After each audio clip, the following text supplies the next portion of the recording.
Hey guys, and welcome back. It's time to talk about Season 2, Episode 1 of Lost in Space. For starters, if you're watching this video because you want to know whether or not to watch Season 2, I would say yes. I think it's actually better than Season 1, at least, of course, so far. But that's all I'm going to say on that. Absolutely go watch it. If you don't want spoilers, go watch it and then come watch this video because there's definitely going to be some spoilers in this. But anyways, let's get into it because we start season 2 episode 1 about 7 months after the first season, and our favorite family from space, the Robinsons, they are stuck stranded on another planet, again further away from their colony and their friends, the people, and where they're trying to go. The interesting thing being, this planet is different than the first planet. This planet is mostly full of water, at least from what we've seen. This is just this giant water world, essentially. It's got two suns, though they only mention that briefly. And they actually have to wear their suits outside. They can't breathe in the air. Their skin can't even touch the air. We'll talk more about that later, but it's certainly a different setting. And one of the most important things to note about this season is it definitely seems more mature and more action-packed. I'm glad that they waited enough time to let some of the characters age up a little bit, and I think they did a really good job. This, again, was a bit more of an intense and serious episode. I really enjoyed it. I felt like season 1 was good, but it was just a little too childish. That being said, it's still a great family show. There's no alcohol or drugs or sex. It puts together a great storyline without needing any of those things, and so that was really nice. Again, it's always nice to have a show that you can watch with your family and not be really uncomfortable the whole time. One of the things being said with this, it is, this family-friendly sci-fi show. It really focuses on character. And episode 1 did a great job of, as I mentioned, maturing the character. It felt like there was some more action and some more intensity, but the characters also felt more mature. In season 1, Will, he's really the main character of the show. I mean, the family is the main character, but of all of them, Will and his robot, they are the two, right? And it's really focused around him. He was a little bit annoying from time to time, not much, but from time to time in the first season, where he was just probably a little bit too young to watch as a character and see as much as we did. He's certainly older now, and they made a real strong point of emphasizing that from the very beginning, where he's spending more time with his dad working on growing their plants, and then of course they teach him how to drive, which is cool, drive their weird little space vehicle thing. But anyways, so that was really nice and all around. I thought that was good to see. Again, there's some really serious and some intense plot elements, but what we really see from the show is that they use those plot points and the storyline to drive the characters, and because that's what we're really here for. If you enjoy the characters, you enjoy the show, and I feel like if you don't like the characters, then the plot and the action and nothing else really makes up for that. It's not too much of a comedy or anything else like that. So again, it's pretty straightforward, but let's get into it and let's start talking about the episode. So, as far as the plot goes, season 2, so far at least, is very similar to season 1. Essentially what we've got is Robinsons are stranded on this planet and they don't have the power to escape.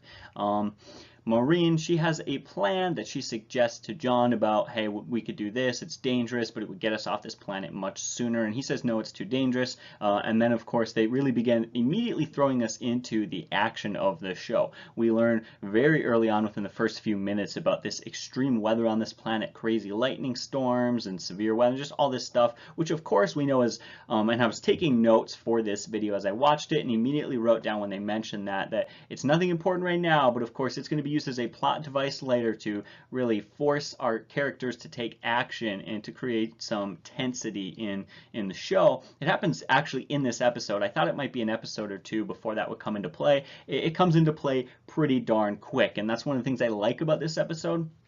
The plot and the story, it gets going quick and it's nice. It doesn't waste a lot of time. Whenever you watch a show, for example, one of the shows that I think of is like This Is Us. Whenever you watch a show that's not based on so much the plot, that's based on characters and people and their feelings, sometimes those shows can tend to feel very slow paced. This is not one of those shows. This was a much faster paced show. But anyways, eventually what happens is, so they're on this planet, and one of the things I don't like for unrealism, I guess, is that they've got their ship landed on this beach right by the water, maybe like 15 to 20 feet away from this massive ocean. And they even state in the show that this planet has two suns. So my thought is that with raising high tides and low tides, that they would probably get swept away by the water. But again, that's a small detail and I'm no scientist, so we're going to stay away from all that. But anyways, they're growing plants on this beach, which again already seems weird, but that's what they're doing. That's what they're doing for food. It said very clearly,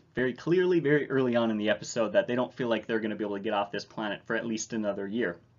So they've kind of set up shop and have the expectation that, hey, that we're going to be here for a while, right? And that's sort of the expectation that we're given until, of course, they've got this airlock, as I mentioned earlier.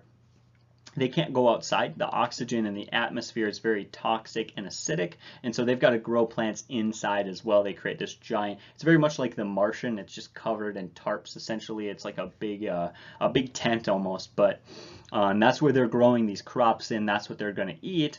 Well, sure enough, kind of their airlock that they've got to keep this atmosphere safe to grow plants, that breaks. John goes try to fix it. He gets his hands all burnt, and boom, their food supply is gone. And now the Robinsons really are forced to get a little desperate. They need to hurry up and figure out a solution. They need to get off this planet because they don't have the food to survive, and so it is a major problem for them. I liked this because, again, in episode 1, we're in the first half, and boom, we have already got action. We've already got inciting incident, and for me, that was really exciting. Far from a perfect episode, far from a perfect plot, but it was nice to see things get going. Then we get this crazy idea that they're going to turn their spaceship into this essentially a regular ship on the water, and they're going to create sails, and they're going to go out into one of these crazy lightning storms and use that to collect the power that they need so they'll then be able to take off and get back out into space and get back to their colony. Pretty straightforward plot. There's not a whole lot to say there, but the action was great. It is absolutely gorgeous. Just watch the episode. Everything looks great. They do a fantastic job with the visual and auditory effects. Sounds great. It looks great. It really immersive. I enjoyed it, and so that's something to note. A lot of times when you're watching sci-fi, the visual effects are going to be a huge part of your enjoyment because it's kind of what gets you immersed in the story, and you can really be taken out of a story if it looks bad. That is not the case here in this situation, though, and again, I really enjoyed it. Not going to spend too much more time on that because it is pretty straightforward, but that's pretty much it. So I'll talk a little bit more about that in a second, but again, really, boom, the danger's kind of amped up, and we're really getting going. And I really enjoyed it. I thought it was great. I want to hear from you guys. I'm going to try not to talk too much about the second half, though. There's a lot more that happens in the episode. That's pretty much just the first half of the episode. Some big things happen at the end of the second episode, and while I'm fine spoiling things, I don't want to spoil too much, so I'm going to avoid talking too much about that, but I do have some more things to talk about, not 100% plot related, so let's continue on and talk about that.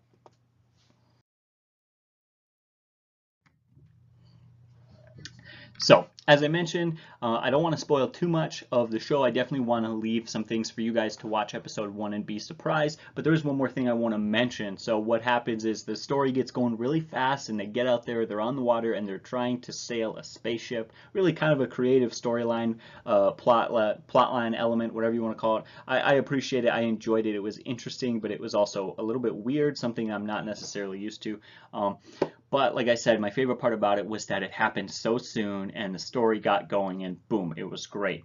Funny thing was, as far as the character goes, Penny does not handle it well. She gets seasick and she's in the bathroom throwing up, and I just had to pause. I was laughing so hard. It reminded me of when I was in high school, with one of my friends, we went whale watching, and she got puked on actually by somebody else who got sick. Just a total stranger got seasick and accidentally puked in her hair. It was a terrible story, but anyways, so again, one of those key elements where we probably could have focused on this crazy action scene. They're in really rough water and they keep hitting all these things and water's coming onto the ship and they're trying not to sink it, right? But they stopped to like have her be seasick, and I thought this was just this great addition to it again, where it is the plot enhancing the characters and not the characters enhancing the plot. Focus of the storytelling in that order, in that way, I felt like is really important and integral to this show. It also works with other characters, and not the only one. Early on in this show, again, Will learns how to drive this sort of space vehicle thing. Can't remember what they call it right now, but anyways, that later on becomes a very important part of the show. So I think one of the things that we're going to look forward to is that the characters at the beginning of this season will not be the same people that we know at the end of the season. This much was true in season 1, and that's what I'm excited for. If anything, the show does that best, and that's probably the thing that you're looking for. I'd always say to people with most shows this is the case, but it's especially the case in Lost in Space. If you don't like the characters and their motivations, you won't like the show. If you disagree with what they want and who they are, you're not going to be that interested because the plot is good, but it's not enough to carry anything. In fact, they say that in storytelling and writing books and novels, that's just kind of the case with everything, and they really ace that part of it. They've got a lot of things to work on. There are certainly some times here and there, especially early on, where it's very cheesy. Of course, this show coming out, being released on Christmas Eve, they have to put a little Christmas scene in there where they exchange gifts. It made me kind of want to just skip past it because it wasn't the best scene. It was really corny, but it wasn't too bad. It was brief. It got to the point, and it was at least somewhat necessary, but yeah. As far as the other character goes, I like John. I do. It's pretty straightforward. He's just the dad who's trying to fix things and get things moving forward. I think Maureen's not that bad either. I appreciate the way that she's kind of the one that everybody looks to. I'm not a big fan of Jude, though. She's I don't know, there's not a whole lot going on with her at this point, and I think we need to see some more things happening. At least right now we've got this book and this writing that she's been doing, but I find that really uninteresting and unsatisfying to hear about. Again, maybe that's just me, but we actually go this entire episode without Will's robot, which is, I don't know why I'm calling him that, but anyways, and that's also really interesting because one of the things that really, I guess, handicapped, in my opinion, season 1 was that it was all about this relationship between Will and the robot. And it was just like, I wasn't quite as interested about that as I think a lot of people were, and as I think, especially as the storytellers and the writers of the show expected me to be that interested. And so it was nice to have a break from that, and I think it was a great part of kind of character and plot development, and it's nice to know the show is going to be about more than that. Again, that's my wrap up for the show, guys. I really enjoyed it, and I think you should absolutely give it a shot and watch it. Tried my best to just refrain from spoiling everything in the episode, so you guys still have to go watch it, but hopefully that gives you a pretty basic breakdown of what's happening, and then we will begin to further break down future episodes. Held back from this episode as we get further in the season. I'll stop holding things back and I will go full spoilers on absolutely everything that happens, but I always like to reserve at least a little mystery for the few people who are watching this in hopes of deciding whether or not to even watch the show. But hopefully you guys enjoyed my input on this, my thoughts and my breakdown. Again, I really hope you enjoyed that. If you did, hit the subscribe button for more awesome videos. I'm going to be doing a breakdown for every single episode of this season. You guys have a great day, and God bless.